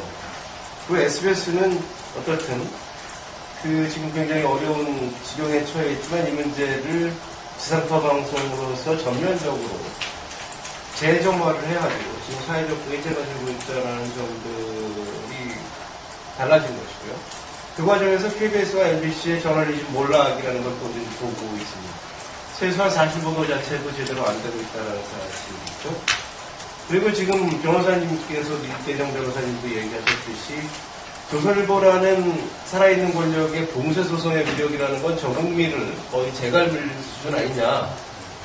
변호사님들도 말을 하기 꺼리는 이런 정도라는 거죠. 그거는 여전히 유효한 거 아니냐라는 생각을 할 수 있는 상황인데요. 그럼에도 불구하고 이제 1라운드, 2라운드가 끝나고 3라운드로 넘어갈 거라고 저는 생각을 하고 그것이 이제 반복되는 것이 있지만 새롭게 밝혀지는 것들을 통해서 이 사건의 어떤 진실 규명뿐만 아니라 앞에서 조장님이 또 말씀을 하셨는데 우리 사회에 이 만연해 있는 성착취 내지는 그런 어떤 비리 구조를 개선할 수 있는 어떤 계기들로 작용하지 않겠느냐 하는 희망도 가져보고요. 그런데 이제 이 사건이 근본적으로 어려울 수밖에 없는 것은 지금 말씀들이 많이 나왔습니다만은 기본적으로 권력하고 언론이 유착되어 왔다는 건 누구나 인정하는 사실인데요. 이것은 권력을 비호하는 언론이 문제뿐만 아니고 그 비호의 대상 자체가 언론이기 때문에 최소한 언론에서 이것은 이중의 블로킹을 당할 수밖에 없는 의제라는 생각이 듭니다. 가장 유력한 언론사하고 연관된 문제를 자유롭게 보도할 수 있는 언론은 애초에 별로 없습니다. 시간관계로 봐도 그렇고 그리고 그것이 단지 언론사의 문제도 아니고 만연해 있는 어떤 우리 사회의 한 측면을 드러내는 것이기 때문에 그 과정에 이제 침묵의 카르텔이 강하게 작동하는 부분이 여전히 있었던 것이고요. 그리고 사건을 진행하는 과정을 보면 역시 검찰과 특정 언론사들은 이것을 사건을 축소하거나 특정 프레임으로 묶어가려고 합니다. 우울증에 의한 자살 혹은 허위 정신병력자가 만든 허위 문건에 노란한 SBS 이런 식의 아주 단순한 프레임으로 몰아갔고 결국 수사 결과도 그런 것들을 방증하는 걸로 결론이 나왔기 때문에 실제로는 이제 일회성 해프닝으로 정리해가는 그런 분위기가 또 있다라고 생각이 되는데요. 이 사건은 역시 두 가지 측면이 공존한다라고 저도 생각합니다. 어떤 여배우의 자살이라는 선정적이고 자극적인 어떤 요소와 그를 죽음으로 몰고 간 우리 사회의 어떤 어두운 일면이 같이 존재하고 있는 것인데 이 진실에 대해서 저도 제가 확정적으로 말씀이 드릴 수 있는 것은 아니지만 이미 드러나 있는 사실을 가지고도 충분히 더 수사할 부분이 있었다라는 지적을 앞에서도 하셨고 그리고 이제 언론사들도 최소한 이 사건이 갖는 사회적 파장과 많은 국민들이 가지고 있는 의혹을 해명해야 된다는 측면에서 보도해야 될 부분이 분명히 더 있었고 검경을 비롯한 수사기관도 당연히 그런 측면들이 있었는데 2년이 흐른 시점에서 완전히 이 사건을 묻혀갔던 상황에서 SBS가 이제 나선 건데요. SBS가 사실관계 확인에 있어서 미흡한 점이 있었다라는 지적은 있을 수 있으나 그것을 보도한 기자들이 진실규명과 사회정의를 위해서 나름대로 최선을 다한 과정에서 나온 거라고 충분히 믿을 만한 근거도 있다고 생각합니다. 그래서 지금 SBS에서는 이 사건에 대해서 보도본부장 이하를 문책하는 것으로 마무리하려고 하는 걸로 알려져 있습니다. 그러나 본질은 이 사건을 그 기자들이 믿고 신뢰하고 취재를 하는 과정에서 나온 것이듯이 이후에도 기자들은 TF를 구성해서 이 사건을 계속 추적하고 규명하겠다고 나오고 있습니다. 최소한 경영진이 자기들이 이 사건에 대해서 책임을 지고 나가지 않으면서 이후 구속 취재하는 것들을 막는다면 그것은 스스로 자기 부정을 하는 것이 될 겁니다. 그래서 SBS는 이 국과수의 필적 감정 결과와 무관하게 그거에 대해서 승복할 건 이미 했고 이후에 자신들이 애초에 이 사건을 접근한 태도로 남아있는 의혹들을 지속적으로 규명하는 그런 보도를 해줄 거라고 저는 일단 기대하고 있는 것이고요. 그리고 조선일보는 스포츠조선이라고 분명히 자사의 매체를 통해서 얘기를 했기 때문에 조선일보는 또 과거의 소송 전력으로 봤을 때 SBS를 비롯한 또 다른 데도 많은 소송을 또 해야 될 것 같습니다.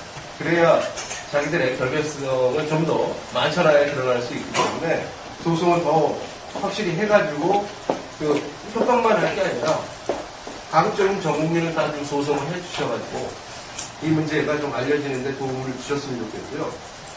그 다음에 다른 언론사들에 대한 얘기도 했는데요. 지금 저는 사실 요즘 PD수첩이 많은 논란 속에서 지금 굉장히 어려움에 처해 있는데 조만간 전 PD수첩이 이런 문제를 또 전면적으로 다시 한번 다루는 그런 기회를 가져줄 것이라고 또 기대하는 점들이 있고요.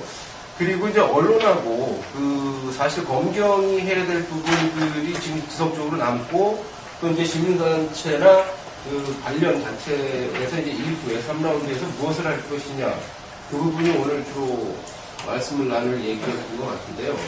사실 국과수는 그냥 필적 감정을 하는 것입니다. 근데 언론사나 검경은 그 사건에 대한 검증을 하고 수사를 하고 보도를 해야 되는 거죠. 국과수의 그 필적 감정만 보고 그걸로 보도로 끝난다면 언론이나 검경은 왜 있어야 됩니까? 우리 사회에. 그냥 국과수만 있으면 되죠. 그냥 감정하는 기관만 있으면 되는 거 아닙니까? 감정 결과 이건 문제가 없댄다. 그냥 다 그걸로 끝내자. 그렇다면 대체 우리 사회에 다른 시스템들은 왜 존재해야 되고 그들이 작동하면서 하는 일이 뭔지를 스스로 좀 드러내야 된다는 그런 생각이 들고요. 그래서 이후에 남은 과제는 아까 그 이재정 변호사님도 많은 말씀을 하셨는데 예를 들어서 그 전 씨를 면회한 사람들의 목록이라든가 전 씨하고 장 씨 관계를 과대망상증이라고 몰아가고 있는데 실제로 그게 다인가. 그리고 스포츠조선 전 사장이 조선일보 사장이 아니라 스포츠조선 전 사장이라면 그 사람에 대한 경찰의 수사는 어떻게 되고 있는 건지, 왜 수사를 안 하고 있는 것인지. 그리고 연예기획사의 비리나 그 유착 문제나 이런 것들은 어제 오늘 문제는 아닙니다만 이 사건의 핵심이기도 하기 때문에 그쪽에 대한 지속적인 어떤 수사나 감시나 이런 것들이 사회적으로 그 언론사뿐만 아니라 그 수사기관을 통해서도 이루어져야 된다는 생각이 들고요. 그래서 이후에 3라운드는 이 사건에 대한 이시적인 부분에 대한 집중적인 부각과 이 사건의 본질이라고 할 수 있는 우리 사회의 권력의 문제라든가 유착의 문제라든가 언론의 문제를 동시에 드러내는 그런 과정으로 전이되어야 되지 않느냐 하는 생각을 가지고 있는데요. 그래서 미시적인 거는 앞서 말씀드렸던 그 장자연 씨의 원래 그 진본으로 확인된 유서의 내용과 이번에 들어오는 그 가짜죠. 필적은 가짜지만 내용 전체가 가짜라고 단정할 수 있는 것은 아니기 때문에 그 내용에 대해서 또 더 조사하고 그 수사할 부분들이 없는지 검토하는 부분하고요. 그리고 그 언론사들의 동업자 카르텔에 대해서 우리 또 지속적으로 문제 제기를 할 수밖에 없는 상황입니다. 지금 민원연에서 계속 결정 일을 하고 계시지만요. 그리고 이제 구조적인 문제에 있어서 그것은 앞에 이제 우리 통폭력 상담소 이은상 소장님이 말씀을 해주셨는데 이런 부분을 드러냄으로 해서 좀 더 소위 말해서 이 장자연 사건의 본질이라고 할 수 있는 우리 사회의 성적대 문화와 권한 유착과 그리고 어떤 비리 문제들이 최소한 해소되는 그런 계기로 이 사건이 작용해야만 그 고인의 죽음이 우리 사회에서 의미 있는 어떤 하나의 단초가 될 거라고 생각합니다. 이상입니다.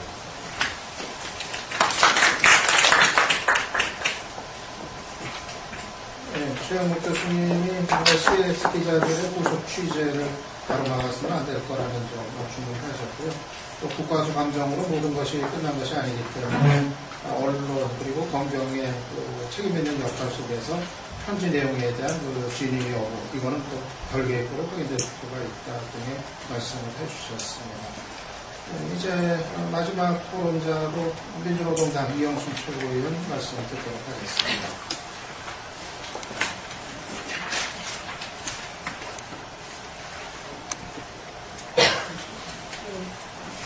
오늘 토론 주제가 장자연 사건의 이제 언론 보도의 문제를 주로 지적하는 그런 주제인 것 같은데, 저는 이 언론 보도만의 문제로 봐서는 안 된다고 생각하고 넓게 좀 이야기 좀 해보도록 하겠습니다. 결론부터 말씀드리면요, 이번 장자연 사건은 언론과 그 경찰의 공권력과 그리고 정치권이 3자가 하나가 돼서 은폐시킨 우리 사회의 구조적인 문제이다라고 이렇게 좀 결론을 좀 말씀드리고 싶습니다. 물론 이제 정치인주의에 용감하게 이정희 대표님 옆에서 말씀하시다가 또 이종걸 의원님 옆에서 말씀하시다가 또 명예훼손으로 이렇게 또 재갈이 물려지는 이런 피해를 당하기는 했습니다. 하지만 좀 더 용감하게 이런 그냥 개인의 사건이라고 보기 어려운 이런 사건에 대해서는 좀 더 적극적으로 나섰어야 되는데 그러지 못하고 있다라고 하는 그런 느낌을 줄 수가 없습니다. 그리고 지금 얼마 전에 뭐 국가수의 그런 이제 편지의 진권 여부 결과가 나오면서 저는 좀 더 주목한 것이 우리 국민들의 반응이 무엇이었냐 하는 것에 훨씬 더 이제 좀 주목이 되던데요. 많은 분들이 그랬습니다. 그럴 줄 알았다. 결국 아주 과학적인 국가기관조차도 믿지 못했다라고 하는 것이 중요한 문제가 아닌가 싶습니다. 언론 보도의 문제는 뭐 더 말할 것도 없고요. 하지만 저는 이런 국민들의 그런 감정 정서는 그냥 이렇게 단순히 일시적으로 터져나온 감정 정서가 아니라고 보고 더 무서운 그런 이제 감정 정서라고 보는데 국민들의 이 정서와 다르게 지금 이 자리도 그렇고요. 굉장히 답답하고 굉장히 무겁거든요.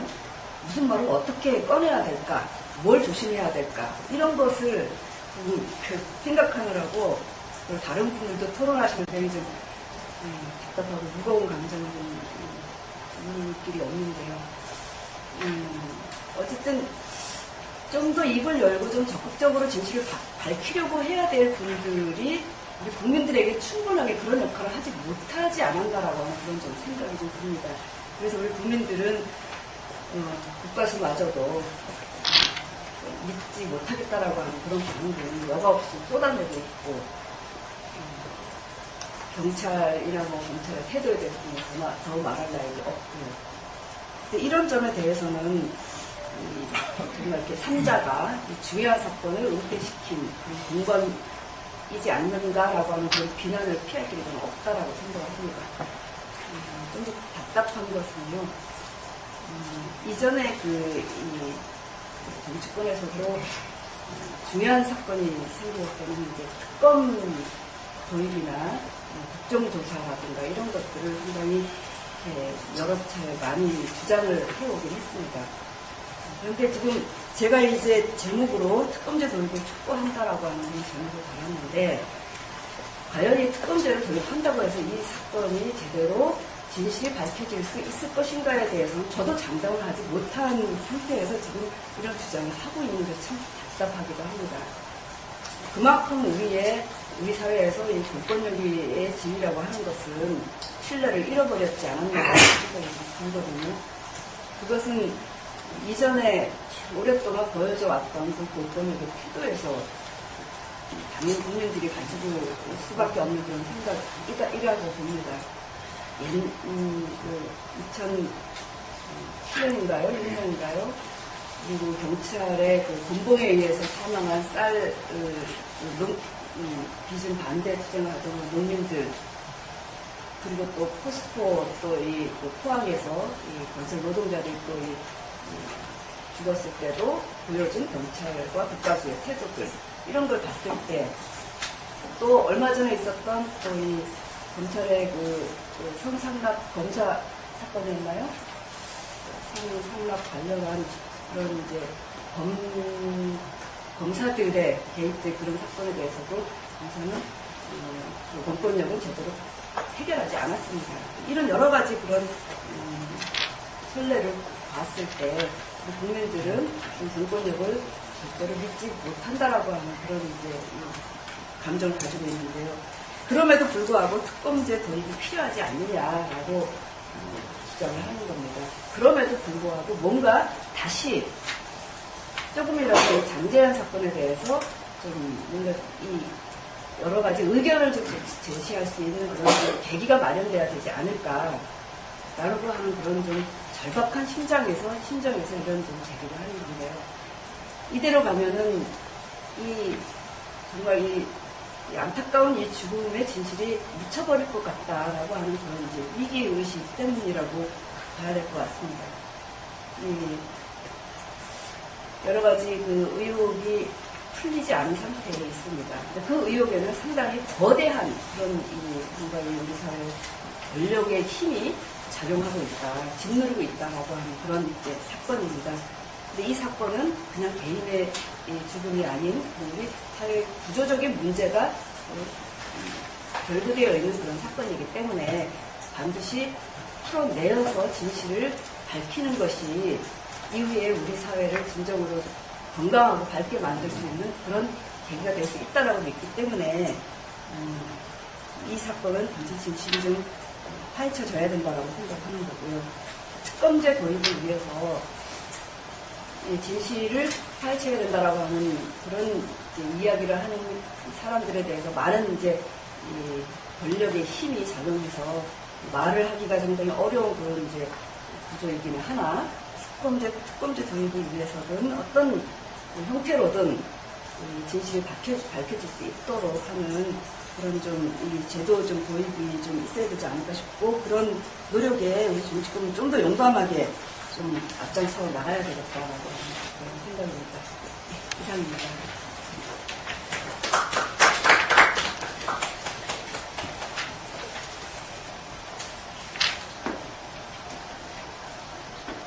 네, 마지막에 토론해 주신 이영춘 최고위원님은 지금 제기되는 의혹들에 대한 적극적인 의견 제시가 이루어져야 되겠다는 점, 그리고 정치권이 앞장서 가지고 특검제를 도입해서 진실 규명을 해나갈 필요성에 대해서 말씀을 해주셨습니다.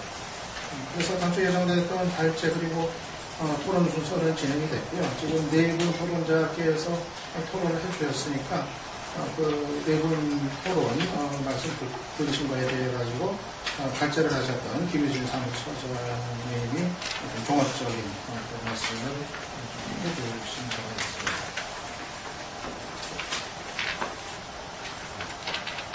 네, 우리 여성계, 그리고 법조계, 그리고 언론학계 다 전문가 선생님들께서 문제들을 지적하시거나 대안을 내셨기 때문에 제가 종합적으로 뭔가를 말씀드린다는 게 굉장히 부재가 없는 것 같습니다. 저는 제가 언론 보도의 문제를 통해서 장자연 사건을 짚었고, 그래서 마무리를 하면서 MBC와 그리고 나머지 언론들과 그리고 조선일보에 그냥 하고 싶은 말을 한마디씩 좀 하는 걸로 정리를 하겠습니다. 언론들, 조선일보, MBC를 제외한 언론들, 그리고 거기에 종사하시는 분들한테는요, 그냥 장자연 씨에 대한 최소한의 예의를 지켜달라. 이 정도 말씀을 드리고 싶고요. 그리고 MBC는 제가 앞서도 말씀드렸지만, 사실 조선일보와 SBS가 긴장관계를 맺으면서 갈등을 벌이는 사이에 공영방송은 없었습니다. MBC 이러다가 정말 큰일 납니다. 서바이벌 프로그램으로 시청을 올리는 걸로는 MBC가 공영방송에 존재감을 가질 수가 없습니다. 긴장감을 가지시고 이런 민감한 문제에 대해서 적극적으로 대응해 주셨으면 좋겠다. 그리고 조선일보에 거듭 말씀드리는데요. 자꾸 이 사건을 프레임을 자기들이 피해자라는 프레임으로 만들기 위해서 특정 이념을 가진 세력들이 조선일보를 공격해서 반사이익을 노리려고 하는 것이다. 이런 주장을 펴시는데 모르겠습니다. 그런 분위기인지 모르겠지만 장자연 씨 팔아서 조선일보 공격할 마음 없습니다. 그냥 정말 이 사건이 밝혀졌다고 생각하기 때문에 하는 거고요. 조선일보가 제발 그런 식으로 운동하는 그 사람들의 진정성을 색깔로는 공격하지 않았으면 좋겠습니다.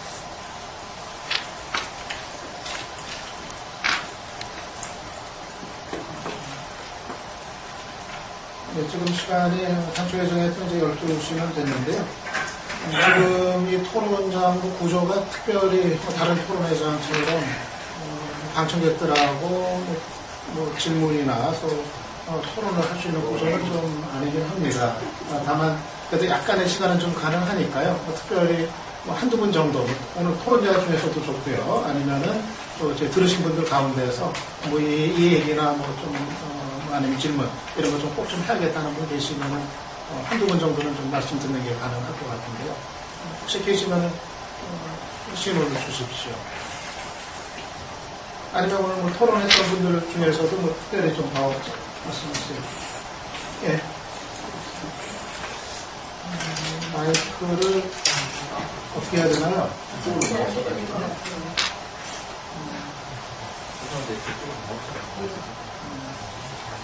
어디요? 어느 쪽으로? 저쪽. 마이크 사용이 좀 불편해가지고. 네.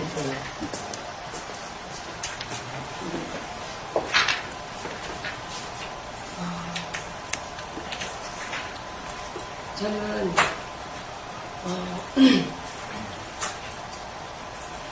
이 사건하고 유사한 대한송유화공사에 저기 죄송한데요. 제 목소리. 오늘 요 토론회가 지금 요 건에 대해서만 좀 아, 말씀해 예. 주십시오. 네.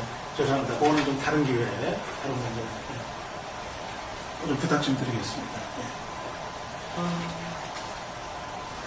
경찰하고 검찰하고 공정한 수사를 해주지 않고 이 사건을 왜곡하고 은폐하고 조작을 해서 피해자를 이렇게 양산시키고 피해자 가족이 위증한 걸 밝혀내고 이래야 되는 이 사회가 너무 원망스럽고요.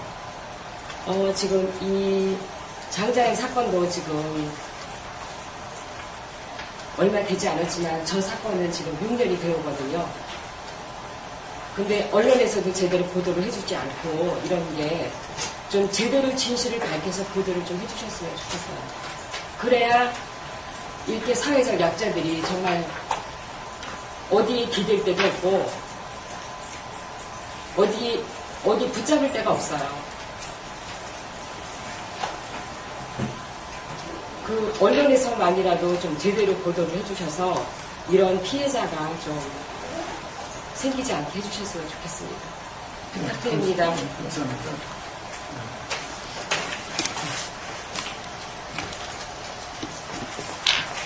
예, 사실은 이제 지금 말씀하신 분이 좀 다른 억울한 사연이 있어서 좀 이제 같이 말씀을 하시고자 했던 것 같은데 일단 이 토론회가 이 장자연 사건에 관한 토론회이기 때문에 그거는 좀 그렇게 제가 좀 부탁을 드렸었습니다. 그리고 다른 분 말씀하실 분 계시면 이쪽으로 해주시죠.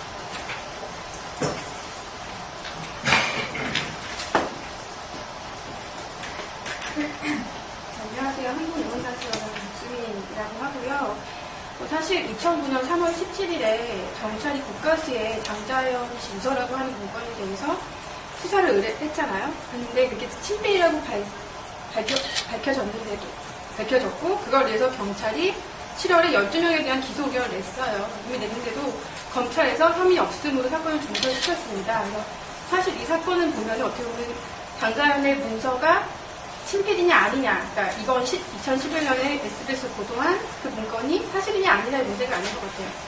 그 검찰의 수사 의지가 있느냐의 문제인 것 같고요. 그뿐만이 아니라 언론에서도 그걸 가지고 그냥 SBS에서 지금 보도를 했는데 센세이셔널한 사건으로 하나를 탁 치고 넘어가는 문제가 아니라 사실은 그 사람들이 이거에 종편에 대한 의혹까지 제시하고 있잖아요. SBS가 이걸 왜 됐냐. 아마 이 사건을 종결시키면 그거에 대한 의심은 계속 증폭될 거라고 생각을 해요. 그래서 이렇게 끝나는 것이 아니라 언론은 특히 SBS는 특별취재팀이 구성된다 안 된다라고 그런 논의까지 되어가고 있는 걸로 알고 있는데 반드시 구성하셔서 이거에 대한 문제가 친필에 대한 사실 여부가 아닌 그 수사 의지에 대한 문제이고 검찰에 대한 문제들과 그 본질에 대한 접근이 더 돼야 된다고 생각하고요. 오늘 인사국장님 발제하신 것처럼 이거는 그 성상납이나 이런 문제가 아닙니다. 단어를 굉장히 잘못 쓰고 있는데 분명한 성폭력의 문제이고 따라서 성착취에 대한 문제입니다. 저희 여성단체 연합도 이거에 관련해서 끝까지 투쟁을 할 거고요. 매니지먼트법이 지금 특히 계류 중인 걸로 알고 있는데 이것을 철저히 검토해서 이 여성 연예인의 인권에 대한 문제들 특히나 앞으로 청소년들이 연예인이 되고 싶어하는 마음도 굉장히 많은데 이거에 대한 위험성을 알려나가고 현재 여성 예술인으로 꿈을 꾸고 있는 사람들한테 지원할 수 있는 활동을 계속 펼치도록 하겠습니다. 말씀하신 SBS 특별 취재반 촉구하신 분은 지금 SBS 카메라에 담겼으니까요. SBS에도 아마 전해지리라 생각이 됩니다. 그리고 또 다른 분 계시면 신호 주시고요. 혹시 뭐 토론하셨던 분들 가운데서 특별히 더 말씀하실 수 있다 하는 분 계시면 특별히 없으시면 굳이 더 시간 끌지는 않겠습니다. 다들 바쁘신 분들이니까요. 그러면은 더 시간 끌지 않고요. 오늘 토론은 여기서 이제 종료를 하도록 하겠습니다. 여러분들 오늘 계속해서 말씀해 주셨지만은요, 다시 한번 좀 마무리 말씀을 드리면은 고 장자연 씨 사건이라고 하는 거는 이번에 있었던 국가수의 감정 결과 발표 이거로 끝난 것이 결코 아니라는 점, 이점을 우리가 같이 확인할 수 있었던 것 같고요. 그래서 앞으로 모르겠습니다. 뭐 1년이 걸릴지 2년이 걸릴지 어쩌면 더 이상의 시간이 필요할지 모르겠지만은 이 사건에 대한 진상규명의 노력은 계속이 되어야 된다는 점 말씀드릴 수가 있겠고, 그것이 뭐 단지 그 고인이라는 한 개인의 어떤 한을 풀어주는 문제를 넘어서 가지고 결국은 우리 사회에서 정의란 무엇인가에 대한 그런 답을 찾는 이제 과정, 그런 이제 일이 되지 않겠는가 하는 이제 생각을 갖게 됩니다. 오늘 참석해 주신 발제자 또 토론자 여러분께 감사 말씀드리고요. 또 지금 인터넷 TV를 통해 나시고 시청을 해주신 많은 시청자 여러분께도 감사 말씀을 드리겠습니다. 오늘 토론회는 여기서 마치도록 하겠습니다. 감사합니다.